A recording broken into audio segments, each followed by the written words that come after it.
Diulang. Bismillahirrahmanirrahim. Assalamualaikum warahmatullahi wabarakatuh. Waalaikumsalam warahmatullahi wabarakatuh. Alhamdulillahirabbil alamin. Ya, puji syukur kehadirat Allah Subhanahu wa taala. Mudah-mudahan hari ini dan seterusnya kita semuanya yang hadir, anak-anakku semuanya, ya, selalu dalam lindungan Allah Subhanahu wa taala, ya. Tetap berdoa, kita doakan orang tua kita yang ada di rumah, keluarga kita yang ada di rumah. Mudah-mudahan selalu dalam limpahan rahmat, taufik serta hidayah dari Allah Subhanahu wa taala. Ya, dimudahkan orang tua kita mencari rezekinya Allah yang halal, barokah. Kemudian kita yang lagi belajar, termasuk Pak Guru, ya, mudah-mudahan diberikan kemudahan dalam menuntut ilmu. Amin ya rabbal alamin. Salam serta salawat tak lupa kita sampaikan kepada junjungan kita Nabi besar Muhammad SAW yang telah membawa umatnya dari alam kegelapan, alam kebodohan, jahiliyah ke alam yang terang benderang, ya, alam yang penuh dengan ilmu pengetahuan. Oke, hari ini untuk kelas 7A, ya, kelas 7A. Jadi materinya, ya, kita lanjut ke bab ketiga, ya, bab ketiga, melanjutkan, ya, melanjutkan sekali lagi bab yang kedua kemarin, tentang kejujuran, amanah dan istiqomah. Nah, akhlak mahmudah, akhlak terpuji, akhlakul karimah, akhlak yang mulia, itu bagian dari bersihnya rohani kita, jiwa kita, ya. Karena Islam menganjurkan kita semuanya menjaga kebersihan, bukan hanya jasmani saja, termasuk rohani atau jiwa kita. Nah, Zoom yang sebelumnya, pertemuan yang sebelumnya, ya, pertemuan yang sebelumnya, insya Allah mudah-mudahan nggak ada pertanyaan tentang jujur, amanah, dan istiqomah. Nah, kita lanjut kepada kebersihan jasmani, yang hari ini nanti akan kita bahas, yaitu, kalau dilihat dari judulnya, materinya adalah semua bersih, hidup jadi nyaman. Jadi kalau bersih, pastinya hidup akan jadi nyaman. Nah, materi pokoknya, ya, yang akan kita bahas adalah bersuci. Sambil bisa dilihat atau mendengarkan saja dulu keterangan dari Pak Guru, karena bagaimanapun juga apa yang disampaikan Bapak dan Ibu Guru biasanya itu bagian dari rangkuman, ya, bagian dari rangkuman atau bagian dari materi yang nantinya bisa dipelajari, yang nantinya bisa menjadi soal dalam ujian penilaian tengah semester maupun penilaian akhir semester. Oke, ya. Sekarang bersuci. Nah, bersuci itu dalam agama kita disebut dengan toharoh. Toharoh. Nah, diingat-ingat, toharoh. Kalau kita dengar kata-kata toharoh berarti artinya bersuci. Ya. Menurut istilah, arti istilahnya, toharoh atau bersuci itu apa? Nah, ada. Dalam buku juga ada, dalam LKS mungkin ada, ya. Mensucikan diri, bersuci, ya. Pakaian, ya. Tempat sholat dari hadas dan najis. Sekali lagi, ada 3 nih, ya. Mensucikan diri, badan kita, raga kita, kemudian pakaian kita, dan tempat sholat dari hadas dan najis.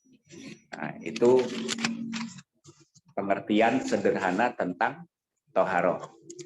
Nah, sekarang bersuci dari hadas dan najis. Apa sih hadas? Apa sih najis?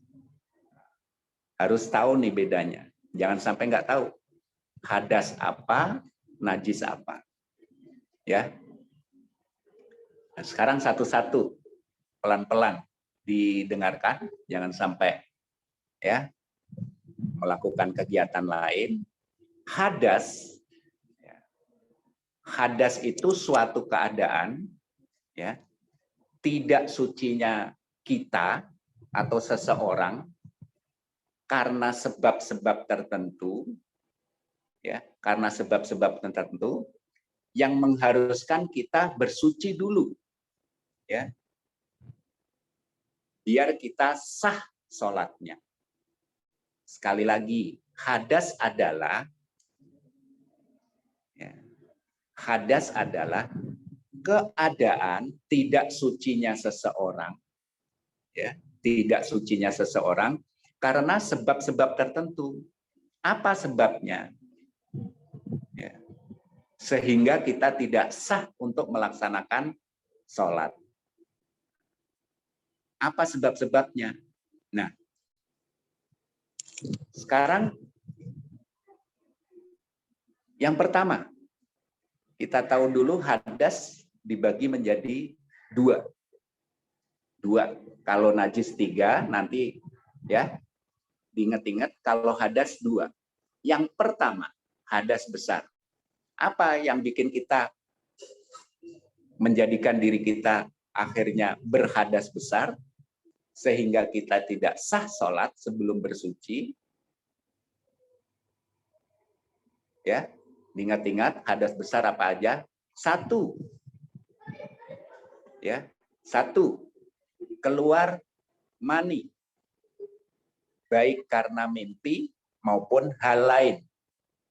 Nah, ini nanti penjelasannya, ya, penjelasannya lebih rincinya boleh japri Pak Guru. Ya, keluar mani itu biasanya, ya, itu salah satu tanda bahwasanya anak laki-laki udah balik. Kalau kita biasa kenal dengan mimpi basah lah ya. Ya, keluar mani, ya, baik karena mimpi maupun hal lain. Bisa jadi karena mungkin kalian punya rasa sesuatu, ya, entah itu karena melihat sesuatu, mendengar sesuatu, ataupun yang lain, sehingga kalian timbul syahwat, nafsu, akhirnya tanpa kita sadari keluar, ya, mani, ya, ya. Nanti pertanyaan lebih, apa sih air mani dan lain sebagainya, ya, nanti bisa ditanyakan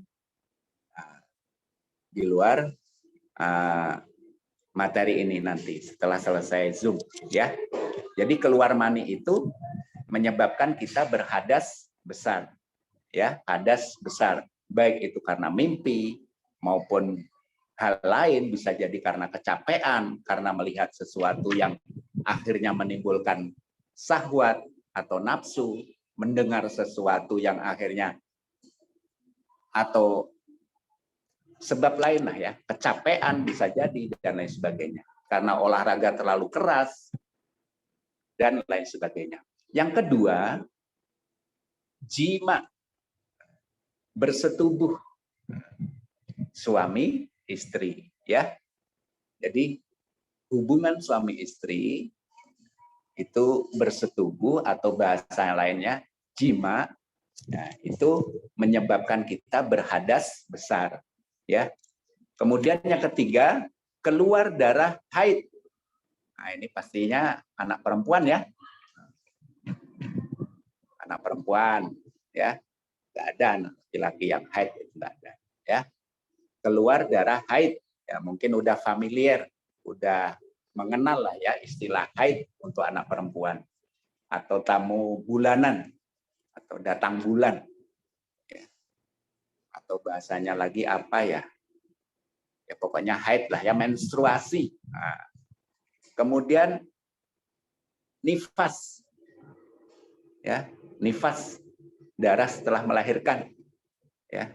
Ini nanti kalau jadi ibu-ibu. Nah, jadi keluar air mani, kemudian junub, jima, bersetubuh, ya, kemudian keluar darah haid, semua itu adalah penyebab kita berhadas besar, hadas besar, ya, ingat-ingat. Nah, kemudian kita belum membahas cara bersucinya. Kemudian ini yang kita bahas adalah macam-macam hadasnya. Yang tadi adalah hadas besar. Nah, sekarang hadas kecil. Apa penyebab dari hadas kecil? Ya, dibilang, oh kamu berhadas kecil. Oh saya berhadas kecil. Apa? Yang pertama adalah keluar sesuatu dari kubul atau dubur. Penjelasan kubul atau dubur, ya, nanti kita aja jelaskan. Tapi bahasa gampangnya kita, ya, bahasa gampangnya kita, buang air kecil, ya, buang air kecil, itu kubul, ya. Kalau dubur berarti buang air besar, ya, tempat keluar, ya, keluar sesuatu dari kubul atau dubur, ya, sesuatu yang keluar dari kubul berarti kencing, ya, buang air kecil kita, ya, pipis. Nah, atau dubur berarti jalan keluar saat kita buang air besar. Nah, orang yang buang air kecil dan buang air besar ini termasuk hadas kecil. Biasanya yang suka keliru adalah buang air kecil, hadas kecil, buang air besar, hadas besar. Salah, ya. Jangan sampai lupa bahwasanya buang air kecil ataupun buang air besar, dua-duanya adalah hadas kecil, ya. Oke, yang kedua, tidur nyenyak, ya, tidur nyenyak. Jadi kalau tidur, misalkan kamu wudhu, ya, tidurnya ini dalam kondisi tidak duduk, ya. Kalau duduk nggak nyender, belum dikatakan batal, ya, atau bersandar, ya, tidak bersandar pada sesuatu, apalagi sampai dengan rebahan, ya. Tapi kalau tidurnya sampai dengan rebahan, selonjoran, ya, misalkan ini biasanya anak laki-laki ketika ikut sholat Jumat, ya, sholat Jumat, ketika kamu habis wudhu, kemudian sholat tahiyatul masjid, atau setelah itu kemudian kalian duduk mendengarkan khotib berkhutbah, biasanya rasa kantuk menyerang saat itu, ya. Ketika dalam posisi duduk, ya, tidak bersandar, kalian ketiduran, andai kata sudah masuk iqomah mulai sholat Jumat, ya, mau dimulai sholat Jumat, kalian tidak wudhu lagi tidak masalah. Tapi ketika ngantuknya, tahu-tahu kalian akhirnya selonjoran, rebahan, ya, telentang ataupun tengkurap atau miring, ya, berarti wudhu kalian kalian sudah berhadas kecil, ya. Jadi nanti cara bersucinya nanti. Kemudian berikutnya bersentuhan kulit laki-laki dan perempuan yang bukan mahram, yang bukan muhrimnya, ya. Bersentuhan kulit laki-laki dan perempuan yang bukan muhrimnya, ya. Nah, itu diantara sebab hadas kecil. Jadi diulang lagi, ya. Tadi hadas besar, ada keluar mani, ya, baik karena mimpi ataupun lain. Kemudian jima atau bersetubuh, ya, suami istri. Kemudian keluar darah haid, nifas, ya. Kemudian untuk hadas kecilnya, ya, buang air kecil, buang air besar, termasuk juga buang angin, ya. Kalau bahasa kitanya apa tuh buang angin? Ya, pasti udah tahu ya. Kemudian tidur, ya, nyenyak banget dalam posisi tidak duduk loh ya. Kemudian bersentuhan kulit laki-laki ataupun perempuan yang bukan mahram, ya, yang bukan mahram.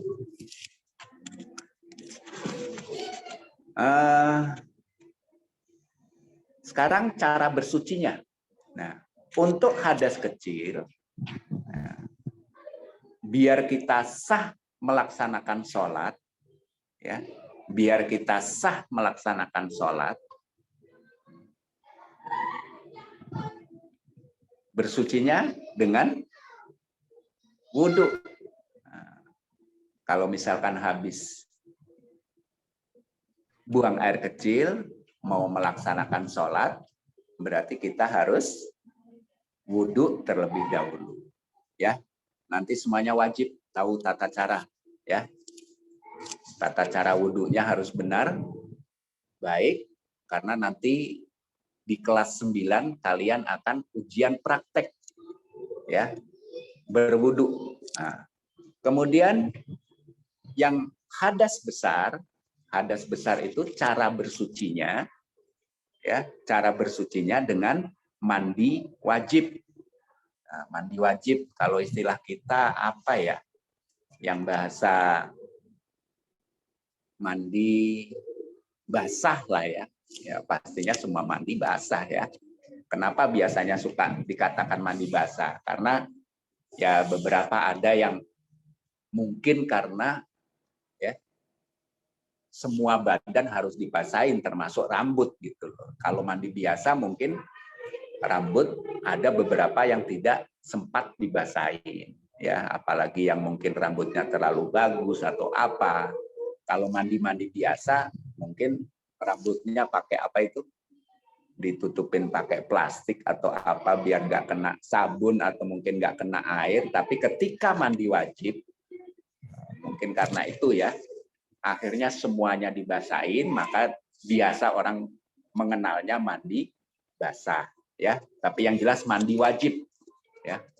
Jadi mandinya ini hukumnya wajib karena untuk bersuci dari hadas besar ya, anak-anak perempuan ya, anak-anak yang kelas 7 ini ya, beberapa mungkin sudah balik ya, terutama anak perempuan biasanya kalau udah SMP ya, usia-usia di atas 9 tahun ya, pada umumnya sudah ya dapat apa ya, tamu bulanan, sudah haid atau sudah menstruasi. Hati-hati ketika memang sudah merasa selesai, merasa sudah harinya bersih, ya jangan dibiasakan menunda-nunda untuk segera bersuci.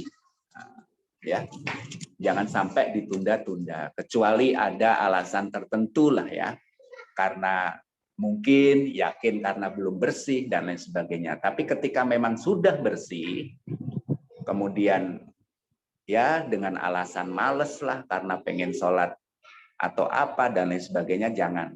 Kalau sudah yakin merasa bersih, Pak Guru mohon ya, kalian jangan berlama-lama, secepatnya harus bersuci, yaitu mandi wajib. Nah, insya Allah jelas lah ya. Kemudian yang berikutnya, yaitu najis. Sekarang yang kedua, tentang najis. Apa sih najis? Najis adalah segala sesuatu yang kotor atau menjijikkan. Ya.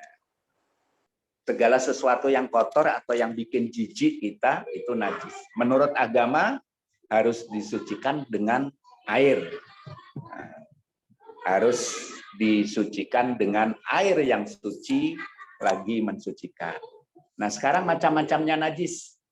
Macam najis ada 3. Najis mukhaffafah, nah, boleh ditambahin di situ ya, atau mungkin takut lupa. Biasa kita sebut dengan najis ringan ya, najis yang ringan. Najis mukhaffafah.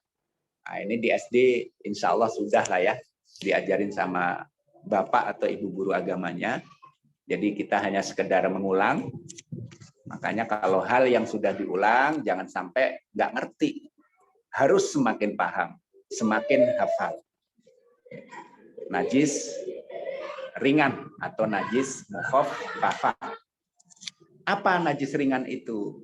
Ya, najis ringan itu adalah air kencing, ya, nah, air pipisnya, ya, adik bayi laki-laki yang umurnya belum 2 tahun dan belum makan apa-apa kecuali air susu ibu, ya, ya, kecuali air susu ibu.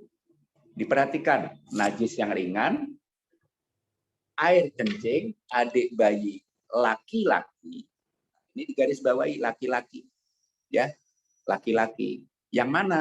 Yang umurnya belum 2 tahun, ditambah lagi yang ketiga syaratnya belum makan kecuali air susu ibunya.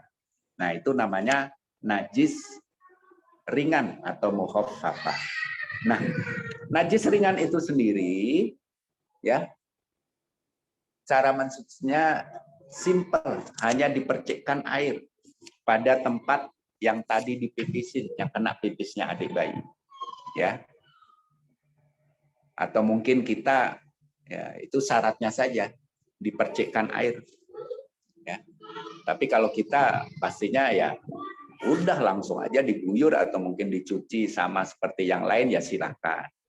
Tapi secara syariat agama mensucikannya sederhana sekali, memercikkan air, ya, ke tempat yang tadi terkena najis, ya, terkena air pipis dedek bayi yang tadi, ya. Tapi diingat sekali lagi syaratnya adalah adik bayi yang laki-laki umurnya kurang 2 tahun, ya, belum 2 tahun, ya, dan belum makan, ya, apa-apa kecuali air susu ibunya. Oke, kemudian najis yang kedua, ya, najis yang kedua adalah najis sedang. Nah, nanti kalau ditanya najis sedang apa sih istilah dalam bahasa Arabnya? Najis mutawassithah. Ya. Contohnya apa aja yang termasuk najis sedang? Yang pertama, diingat-ingat, ini ada di kanan kiri kita setiap hari kita juga lihat, ya. Kita familiar, kita kenal, ya. Berupa apa? Air kencing. Ya, yang jelas yang selain dari yang tadi najis ringan, termasuk air kencing kita. Nah, itu najis sedang. Kemudian kotoran binatang. Nah, kotoran binatang kan ada banyak, ada kotoran kucing, kotoran ayam, ya, segala macam kotoran binatang, ya. Kemudian kotoran manusia termasuk kotoran kita, ya. Kemudian nanah, darah, ya, termasuk bangkai,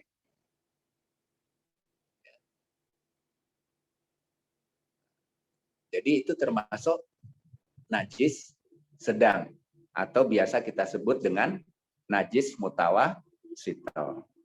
Nah, seandainya kita terkena, kita ambil contoh satu, ya, misalkan kotoran binatang terkena di baju kita. Nah, pastinya nggak bakalan boleh dipakai buat sholat. Berarti harus disucikan dulu. Cara mensucikannya bagaimana? Ya, pertama dihilangkan dulu bekas najisnya yang menempel di kain atau di pakaian kita. Ya, ya. Misalkan ada wujudnya, kita hilangkan, kita ambil. Ya, ya pastinya kita ambil dengan bagus lah ya. Artinya entah itu pakai kertas atau mungkin pakai plastik dan lain sebagainya. Nah, setelah itu disiram dengan air yang bersih, air yang suci, ya, sampai hilang, ya, sampai hilang baunya. Misalkan kita sudah kita cuci, masih bau, ada baunya, berarti harus kita cuci lagi. Ya, harus kita cuci lagi. Berarti kita nyucinya kurang bersih. Ya. Apalagi sampai hilang bau, kemudian warnanya, ya, anggap aja warnanya kecoklat-coklatan misalkan. Ketika kita cuci masih terlihat warna kotoran itu, entah warna apa aja, berarti harus kita cuci ulang. Ya. Kemudian rasa, ya, paling tidak hilang bau, hilang warna, ya. Jadi nyucinya harus benar-benar bersih sampai hilang bau, warna, dan rasa, ya. Itu cara mensucikan najis sedang. Nah, yang terakhir, najis berat atau mughaladoh, ya. Najis berat, najis mughaladoh. Nah, di sini disebutkan apa najis berat atau najis mughaladoh? Air liur, kotoran, dan apa saja yang keluar. Yang pastinya air liur, kotoran, baik itu anjing maupun babi, ya. Meskipun nanti adalah kalian boleh belajar hukum-hukum agama, ya, beberapa ada pendapat yang enggak semuanya, ya, enggak semuanya yang ada di anjing misalkan itu haram dan lain sebagainya, ya. Itu nanti dulu, ya. Tapi yang jelas kita belajar, ya, dasarnya dulu bahwasanya najis berat atau mughaladoh itu apapun itu, ya, termasuk air liur, kotoran yang keluar atau yang berasal dari anjing maupun babi. Nah, entah kita kejilat baju kita atau mungkin badan kita atau tangan kita, ya, kaki kita atau tangan kita dan lain sebagainya. Bagaimana? Nggak usah panik cara mensucinya, ya. Cara mensucinya, ya,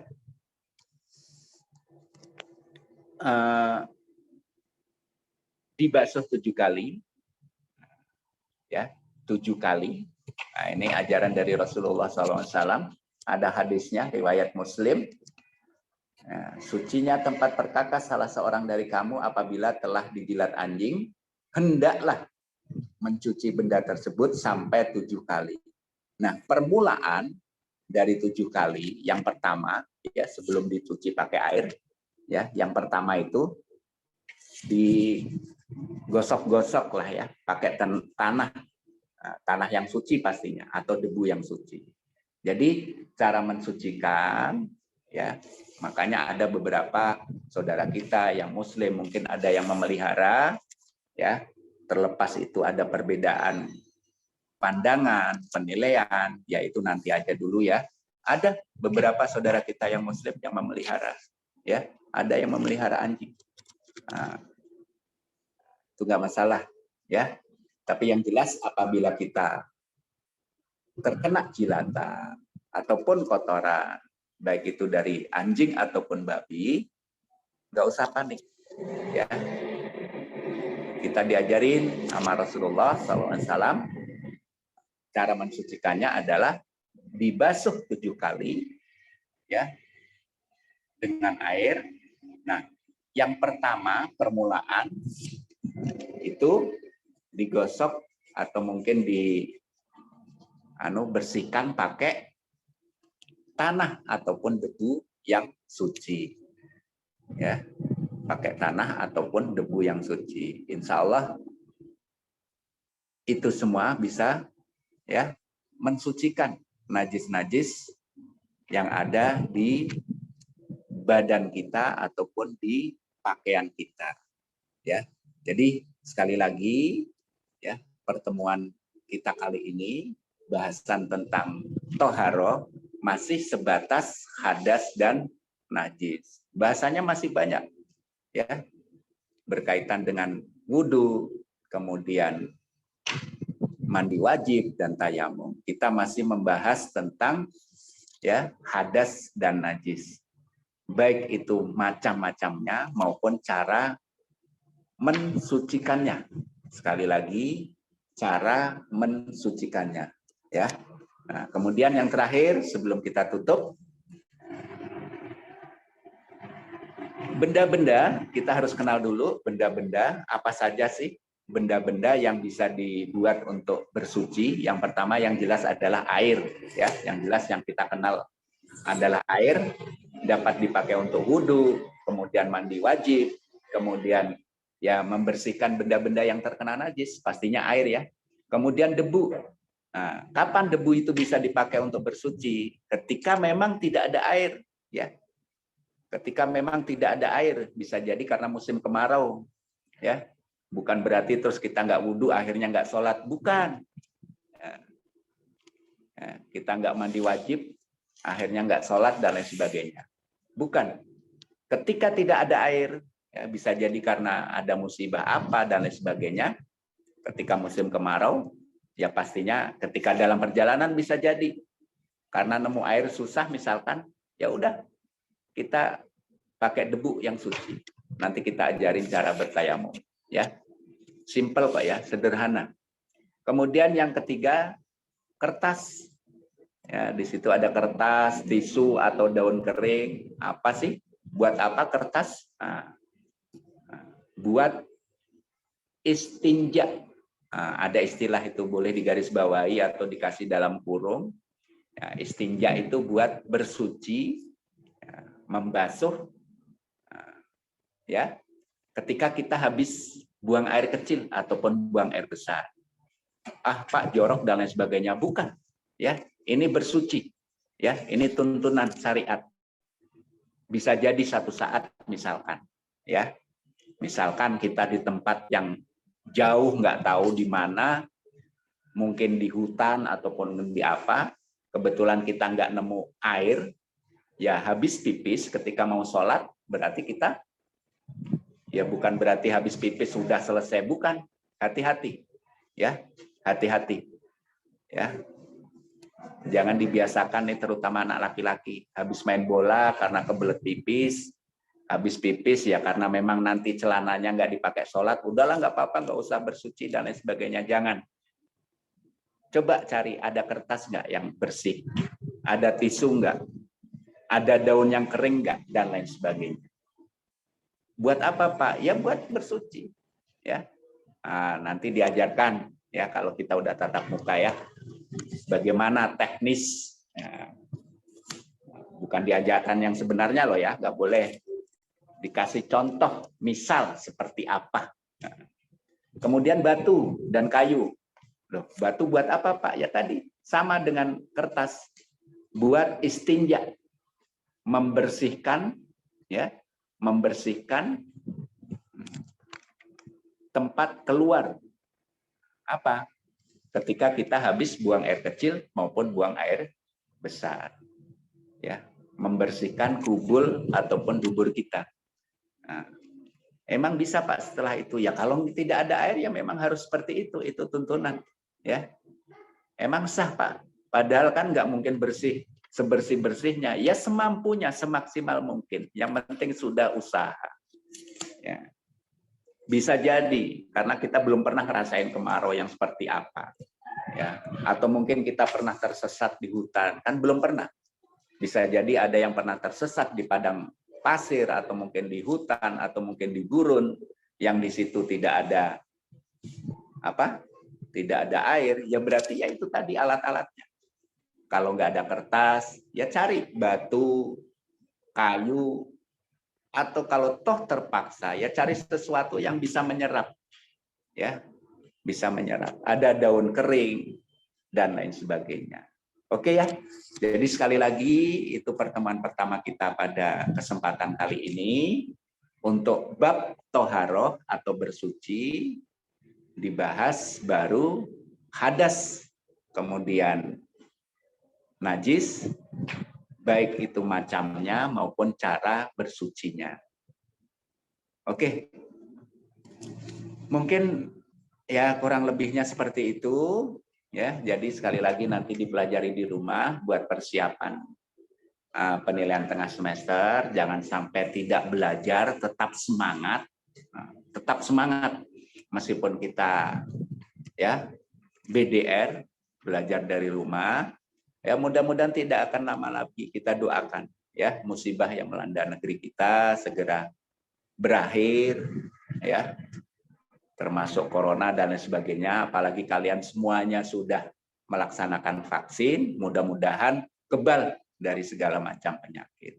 Ya, insya Allah kita sebentar lagi lah, mudah-mudahan kita bisa tatap muka, biar kita bisa maksimal, bisa tanya jawab langsung, bisa bertanya langsung. Mungkin ada yang bertanya gimana Pak, dan lain sebagainya. Ya, kalau lewat BDR kan kurang maksimal. Tapi ketika tatap muka, insya Allah kalian lebih puas bertanya. Nah, mungkin ada yang mau ditanyakan tentang hadas dan najis untuk pertemuan kali ini. Ada yang mau ditanyakan? Tidak, Pak. Oh, udah. Apa, Naufal? Enggak, udah cukup. Ya, jadi sekali lagi itu. Jadi nanti saya mohon. Pak, tugas mana, Pak? Nanti ya tugasnya seperti biasa, ya. Tugasnya seperti biasa. Habis itu nanti Pak Ajis tutup, baru Pak Ajis kasih tugasnya. Ya, biar ditutup dulu. Oke ya, tetap semangat. Ya, tetap semangat. Jangan keluar dulu karena kita belum absen.